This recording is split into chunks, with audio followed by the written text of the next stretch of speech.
Assalamualaikum warahmatullahi wabarakatuh. Alhamdulillahirabbil alamin. Bapak Ibu dan rekan-rekan semua sahabat Zokah, kali ini kami akan membagikan ilmu Neurolinguistic Programming dalam kacamata Tauhid Thinking Movement atau pergerakan untuk membangun proses berpikir di level Tauhid atau dalam bingkai Tauhid pada umat Islam Indonesia. Bapak Ibu dan rekan muslim sekalian, gerakan kami dikembangkan oleh Rumbes, Rumah Belajar Zokah, yaitu sebuah unit organisasi di bawah Yayasan Zokah atau Yayasan Zohari Kasim Hasan.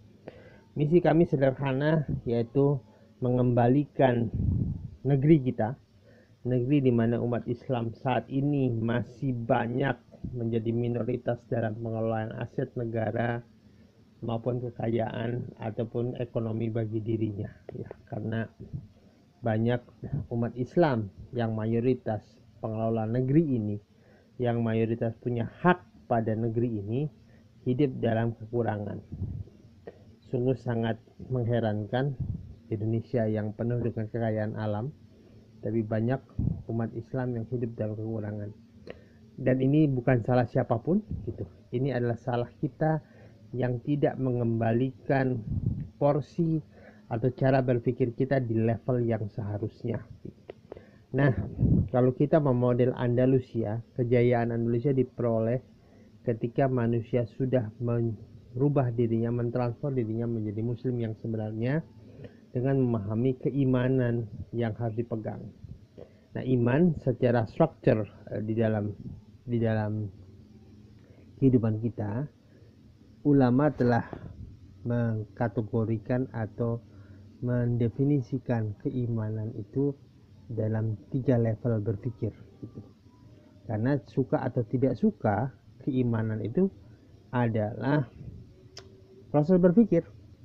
Orang bisa percaya yakin adanya Allah di dalam kehidupan kita.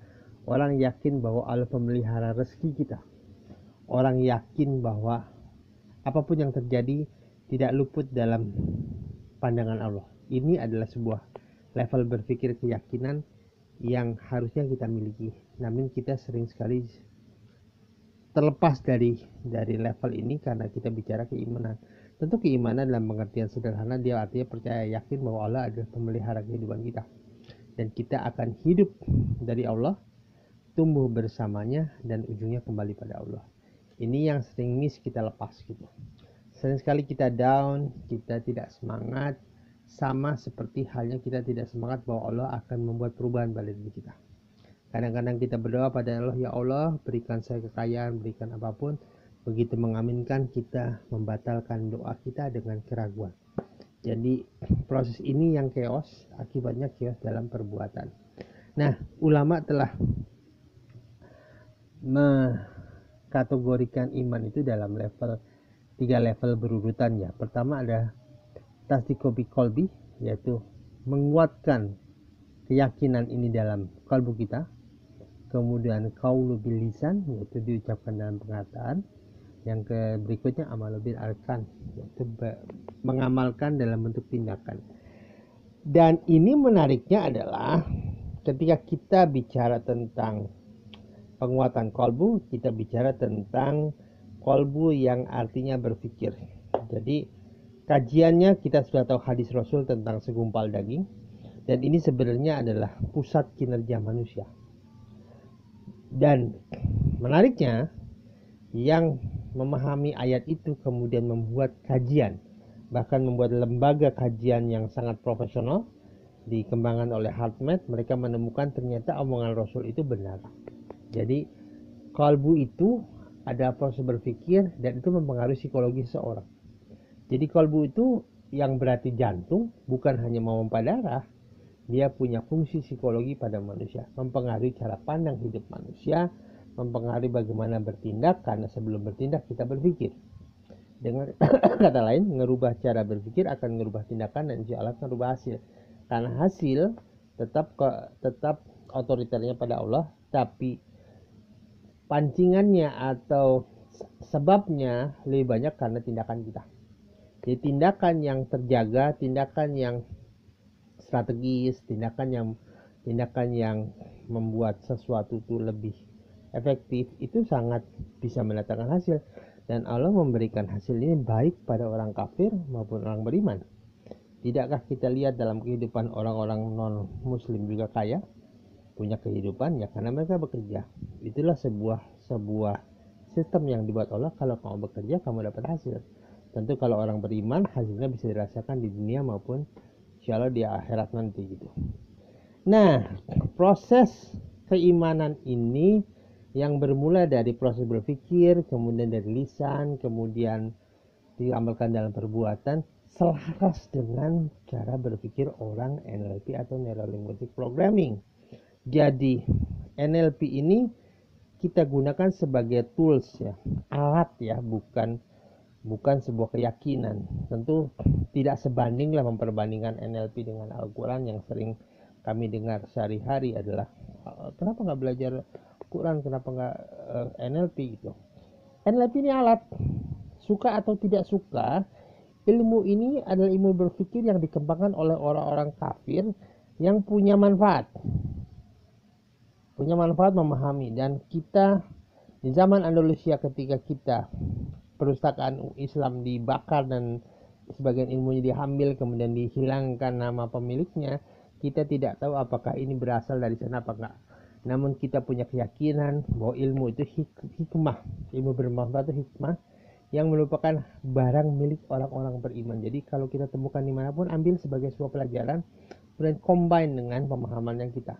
Dan cara itulah kita memahami NLP. Karena NLP itu bicara tentang mind, yaitu bicara tentang meyakinkan ke dalam qalbi atau tasdik qalbi, yaitu tentang apa yang terjadi dalam pikiran kita sesuai dengan apa yang dikatakan Rasul tentang qalbu adalah software manusia, dia adalah pusat kinerja.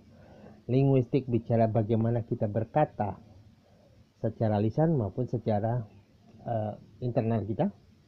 Dan keduanya membentuk program. Sama seperti orang ketika sudah beriman, maka dia membentuk program. Salah satu programnya ketika disebut nama Allah, bergetar hatinya. Nah, kata bergetar ini enggak ujuk-ujuk.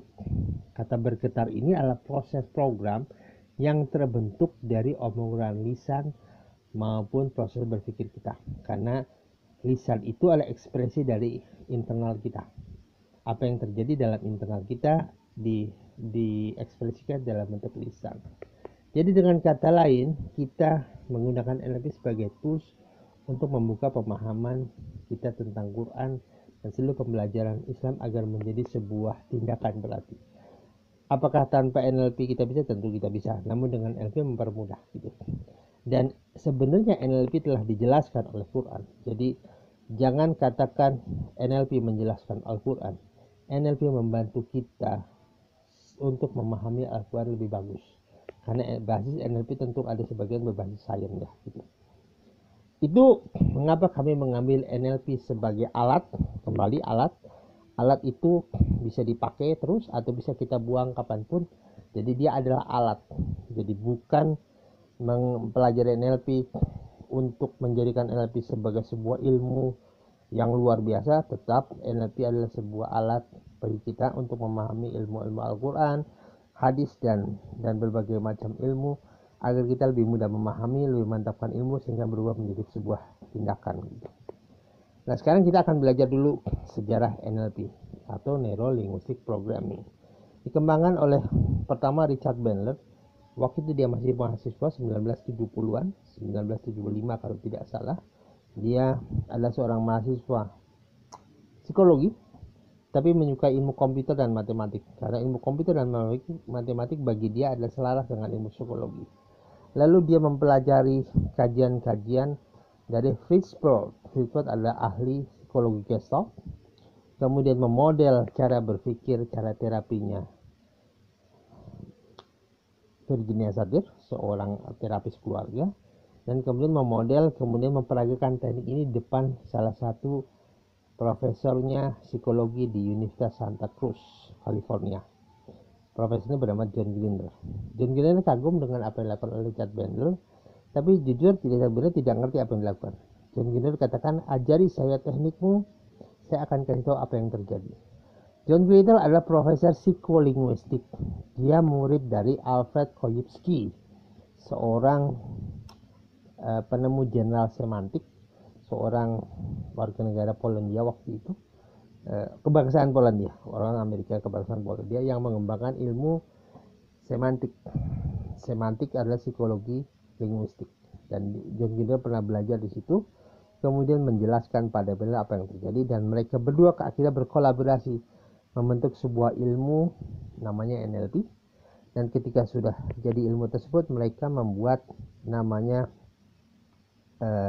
sharing ilmu, discussion group. Nah, di situ ada para pelopor-pelopor awal NLP, namanya salah satu namanya Robert Dilts ya, dan banyak pelopor-pelopor awal NLP. Jadi mereka semua membantu terbentuk Neuro Linguistic Programming.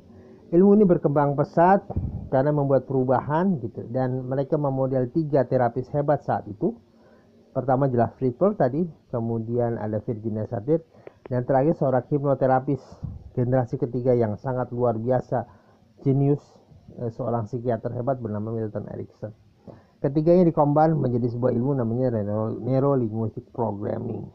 Nah, banyak orang mengatakan bahwa NLP adalah ilmu terapi. Sebenarnya bukan.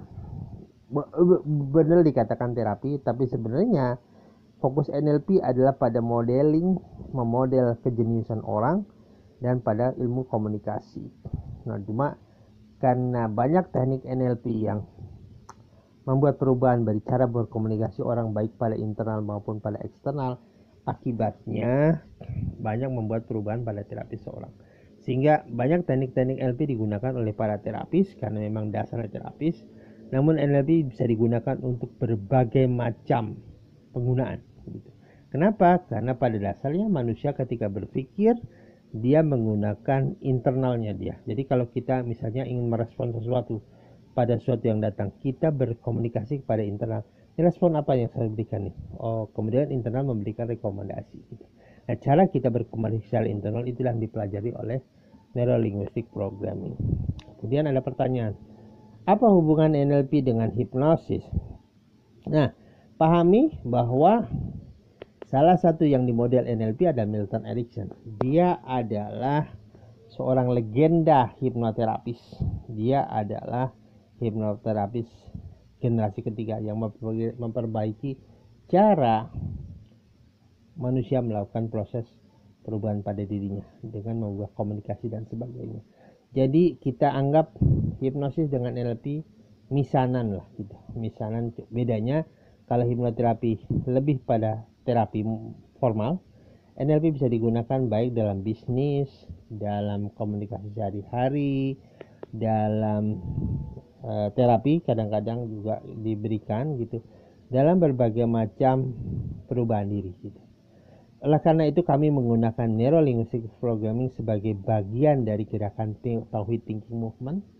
Target kami adalah mencetak para muslim cerdas dengan memperdalam atau memahami bagaimana mengelola pikirannya gitu. Dan ini adalah dakwah kami yang kami sebut dengan dakwah perilaku. Jadi kami ingin agar umat Islam ini lebih punya kontribusi dalam berpikir pada kehidupan, termasuk menyelesaikan tantangan hidupnya. Karena di NLP salah satu jargonnya adalah everything itu puzzle. Jadi semua itu puzzle, teka-teki kehidupan, dan kita punya kemampuan untuk menyelesaikannya. Jadi ini beliefnya NLP yang sebenarnya selaras dengan belief kita, yaitu bahwa cobaan tidak pernah lebih tinggi dari kemampuan kita menghadapi. Dan NLP punya belief itu, punya presuposisi ini, insya Allah nanti kita akan berikan di pembelajaran berikutnya. Hari ini kita belajar sejarah NLP, termasuk apa hubungannya NLP dengan gerakan Tauhid Thinking Movement. Karena melalui NLP kita akan gunakan tools ini untuk mengakses eksistensi Allah di dalam internal kita.